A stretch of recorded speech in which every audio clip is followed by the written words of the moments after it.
सबको को। और आज हम लोग जो आपका इंडियन नेशनल मूवमेंट जो है इम्पोर्टेंट क्वेश्चन है उसका 40 क्वेश्चन करने वाले हैं। और प्लीज़ लाइक से सब्सक्राइब कर दीजिए ताकि आपका भी रिवीजन हो जाए। 5-10 मिनट में आपका रिवीजन हो जाता है। रोज़ 40 क्वेश्चन लेके आते हैं, 2 बार तो लेके आते हैं, सुबह और शाम को। तो चलिए स्टार्ट करते हैं। सुमेल हम लोगों को करना है कि पलासी का युद्ध जो है आपको पता है रॉबर्ट क्लाइव है। तो यानी एक का एक ये और ये हो सकता है। बक्सर का युद्ध जो हुआ 1764 में हुआ और इसका कौन था, वेंसी टाट ने। तो हम कह सकते हैं कि बी का 2, तो एक नंबर में है ये, तो हमारा आंसर जो हो जाएगा यही। तो एक बार फिर से रिवीजन कर लेते हैं। पलासी रॉबर्ट क्लाइव और बक्सर जो है वो वेंसी टाट ने। तो एक चीज़ याद रखिएगा कि अंग्रेज ने ये लड़ाई बहुत इम्पोर्टेंट है क्योंकि इसी बंगाल में क्या हुआ, बंगाल में इन्होंने आक्रमण किया और जीत लिया, जिसमें सिराजुद्दौला थे, ठीक है, और मीर जाफ़र ने धोखा दिया था और यहीं से उनका रास्ता खुल गया भारत में। बक्सर का युद्ध 1764। तो स्टार्ट करते हैं नेक्स्ट। पलासी की लड़ाई में अंग्रेजी सेना का नेतृत्व किसने किया। तो पलासी का अभी आपको पता है वहाँ पर भी था रॉबर्ट क्लाइव ने। 23 जून, आजकल ना रेलवे वाला बहुत तेज हो गया, ऐसा क्वेश्चन दे रहा है, पूरा आपको याद रखना होगा। 23 जून 1757, ठीक है, पूरा 23 जून ये पूरा याद रखना होगा। बक्सर के युद्ध में अंग्रेजी सेना का नेतृत्व किसने किया था। तो आपको पता है बक्सर में, ठीक है, मुनरो जी ने किया था। बंगाल का द्वैध शासन कब तक था। तो देखिए द्वैध शासन कब हुआ, आप लोगों को पता है कि बंगाल में आपको देखने को मिलता है कि वहाँ पर जीतने के बाद, ठीक है, 1765 में दीवानी स्थापित किया था। तो इसी के बीच लगा होगा 1765 से 1772 तक। अब यहाँ पर वेलिज़ली द्वारा सहायक संधि, देखिए सहायक संधि को पहले जो किया था वो हैदराबाद के निजाम लोगों ने किया था, बिल्कुल सही। भारत का प्रथम गवर्नर जनरल, थोड़ा सा रुक करके, क्योंकि प्रथम गवर्नर जनरल बोला गया है भारत का, बंगाल का बोलता है तो हेस्टिंग होता, ठीक है। तो यहाँ पर ये और ये तो नहीं होंगे बल्कि ये होना चाहिए। तीसरा, ठीक है, आंग्लो मैसूर युद्ध को रोकने के लिए टिप्पू सुल्तान ने अंग्रेज के साथ कौन सी संधि की थी। श्रीरंगपट्टनम, जो कि मैसूर का, ठीक है, मैसूर ये वाला का युद्ध का इसका राजधानी भी था वो लोग का, है ना, और इसी में मारा भी गया था चौथी में। तो राज्य लिखा हुआ राज्य 6 या हड़प नीति जब भी आए तो उसको आपको डलहौजी ही देना है, बहुत इम्पोर्टेंट है। और इसमें सबसे पहले सतारा, ठीक है, आपको देखने को मिल रहा है, काफ़ी इम्पोर्टेंट है। किस सिख गुरु ने जफरनामा लिखा था। तो इसने किसने लिखा था, ये गुरु गोविंद सिंह जी ने लिखे थे, ठीक है। अब भारत में डाक व्यवस्था रेलवे जो भी है सिर्फ एक ही इंसान है, डलहौजी।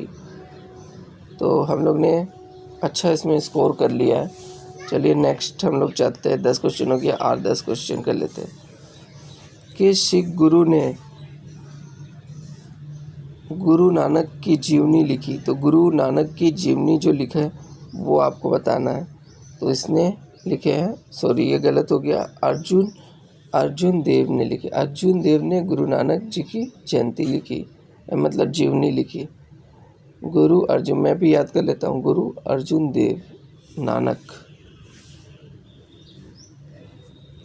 खलासा पंथ, खलासा तो पता है सबको को, गुरु गोविंद सिंह, ठीक है, अंतिम 10वें गुरु थे। किसके द्वारा पराजित हुआ थे ये भी पता है, लॉर्ड क्लाइव, ठीक है। और यहाँ पर वेलिज़ली के सहायक संधि में हस्ताक्षर किया था। तो सबसे पहले आपको पता है कि हैदराबाद, अवध और मैसूर, बंगाल को क्यों करेगा, बंगाल को तो जीत लिया था। तो 1 2 3 सही हो जाएगा। सिख गुरु का सही काल क्या है। तो पहला तो गुरु नानक है, ठीक है, पहला आपका देखने को मिलेगा गुरु नानक, ठीक है, गुरु नानक है। फिर जाकर के सबसे लास्ट में कौन है, तो देखिएगा सबसे लास्ट में जो है वो है आपका गुरु गोविंद सिंह और तेग बहादुर, अर्जुन देव, रामदास, अमरदास। तो ये हो गया, देख लेते एक बार, काफ़ी इम्पोर्टेंट है। एक नंबर तो याद रहना चाहिए, गुरु गोविंद और अंगद और अमरदास, ठीक है, अमरदास, और इधर गुरु गोविंद 9 में है, तेग बहादुर, ठीक है, इतना याद रखेंगे। अर्जुन 5 में। और नेक्स्ट, सुगौल की संधि नेपाल के साथ हुआ था, बिल्कुल आसान है। टीपू सुल्तान कहाँ मृत्यु हुआ था, बताया, श्रीरंगपट्टनम में। हड़प नीति के अंतर्गत कौन सा भारतीय राज्य कब्जे में आए थे, तो झांसी, नागपुर, सतारा। ठगी का बेंटिक, जब भी ठगी आए तो यहाँ पर लगा दीजिए। वोडियार के शासक कौन थे, तो ये मैसूर लोगों के थे, जिनका नाम आप जानते, टीपू सुल्तान। तो नेक्स्ट अब आते हैं, और टीपू सुल्तान की राजधानी क्या थी, श्रीरंगपट्टनम, और यहीं पर मृत्यु भी हुई। क्लाइव को बंगाल का गवर्नर कब बनाया गया, तो रॉबर्ट क्लाइव आपको देखने को मिलेगा। रॉबर्ट क्लाइव कब बना था, काफ़ी इम्पोर्टेंट RRB ASM में आया हुआ क्वेश्चन है। 1757 में बनाया गया था रॉबर्ट क्लाइव को। प्रथम गवर्नर जनरल, ये सबको पता है, ठीक है, भारत का प्रथम जनरल जो था वो विलियम बेंटिक था। द्वैध शासन किसने, हेस्टिंग ने ख़त्म कर दिया था। तो काफ़ी इम्पोर्टेंट क्वेश्चन हमारा है। अंग्रेज़ों का सर्वाधिक विरोध मराठा ने किया था। पलासी के अत्यधिक ऐतिहासिक महत्व है, क्यों है, क्योंकि मैंने बताया था इसमें वो लोग वर्चस्व के लिए स्थापित करने के लिए किया था। ब्रिटिश सरकार भारतीय को आधुनिक शिक्षा देना चाहती थी, क्यों देना चाहती थी, क्योंकि उनका फ़ायदा हो, अपनी राजनीतिक सत्ता की नींव सुदृढ़ करना। प्रशासनीय अवस्था के आधार पर डलहौजी ने किस राज्य को ब्रिटिश साम्राज्य में मिलाया, तो देखिए अवध को उसने मिलाया था। ये एक चेरी का डायलॉग भी दिया था, अवध एक चेरी एक दिन मुंह में आके टपकेगा। आदिगंत जो है वो आपको एक ही जन को देखने, अच्छा ये गलत हो गया, गुरु अर्जुन ने किया था, अर्जुन, आ से आदि, अ से अर्जुन, आदि अर्जुन। भारत की आधुनिक शिक्षा, जब भी शिक्षा आए तो ये आपको पता है, ठीक है, आधुनिक मैकाले शिक्षा। लास्ट क्वेश्चन है, प्लीज़ लाइक शेयर सब्सक्राइब कर दीजिए। ये काफ़ी क्वेश्चन हार्ड है, अभी तक आया नहीं है बट आ सकता है। तो सबसे पहले जो आया था, थोड़ा हम लोग जान लेते हैं कि ये तो 1757 क्या था, 1757 में, ठीक है, ये पलासी के युद्ध में, ये बक्सर के युद्ध में। तो पहले तो ये आएगा, फिर ये आएगा। और वारेन हेस्टिंग जो है आपको देखने को मिलेगा, वारेन हेस्टिंग भारत का मतलब कि बंगाल का गवर्नर जनरल हुआ था। तो पहले हुआ था, फिर थर्ड हुआ था। तो मुझे ये कार्टियर का याद नहीं है, तो इसमें इसलिए गलत भी हो सकता है। 1 2 तो सही है, अच्छा ये सही हो गया, 1 2 मतलब रॉबर्ट क्लाइव, वेंसीटाट, फिर कार्टियर, फिर वारेन हेस्टिंग हो जाएगा। तो बिल्कुल रॉबर्ट क्लाइव का 57, वेंसीटाट का 60 और कार्टियर का 79 और वारेन हेस्टिंग का 72 वजह से, ठीक है। भारत में ईस्ट इंडिया कंपनी की सफलता का राज किया था, तो भारत भावना, राष्ट्र भावना का भी बिल्कुल। कंपनी में पश्चिमी प्रशिक्षण मिला था और उसके पास आधुनिक हथियार थे, बिल्कुल, यानी उपयुक्त तीनों हो जाएंगे। भारत में निम्न व्यवसाय में से किस काल में Indian penal code, civil procedure code और क्रिमिनल प्रोसीजर कोड पारित किए थे? तो ये जो किए थे लॉर्ड कैनिंग किए थे। निम्नलिखित में से ब्रिटिश सरकार का वह गवर्नर जनरल का था जो भारत में डाक टिकट, जो भी डाक टिकट रेलवे सब डलहौजी पे चल जाएगा। सती प्रथा जब भी आएगा तो वो हो जाएगा बेंटिक।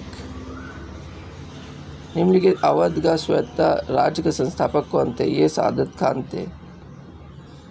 निम्नलिखित में से किसने मीर जाफ़र तथा सिराजुद्दौला के साथ मिलकर अंग्रेज ईस्ट इंडिया का युद्ध घोषित किया और वो बाद में बक्सर के युद्ध में अंग्रेज को पराजित किया? तो ये कौन था?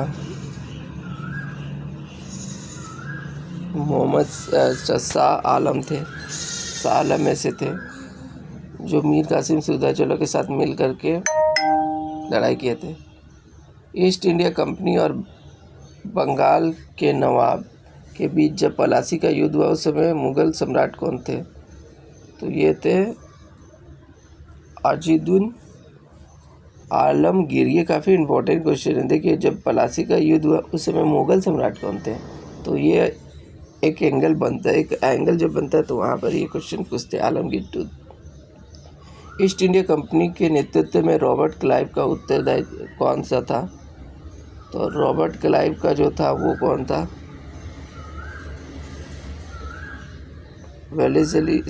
हेस्टिंग थे। हेस्टिंग। ईस्ट इंडिया कंपनी के नेतृत्व में रॉबर्ट क्लाइव का उत्तरदायित्वकारी निम्नलिखित में कौन सा था? हेस्टिंग था। चलिए लास्ट क्वेश्चन अब है। प्लीज़ लाइक शेयर सब्सक्राइब कर दीजिए। नवाब सिराजुद्दौला एवं ईस्ट कंपनी के बीच संघर्ष का मुख्य कारण क्या था? तो अंग्रेज़ों ने सिराजुद्दौला के राजरोहण का विरोध किया। बंगाल में व्यापार छूट का दुरुपयोग कर रहे थे। बिल्कुल। तो हम लोग ने अब 40 क्वेश्चन कर लिया। उम्मीद है कि आपका रिवीजन बहुत अच्छा चल रहा है।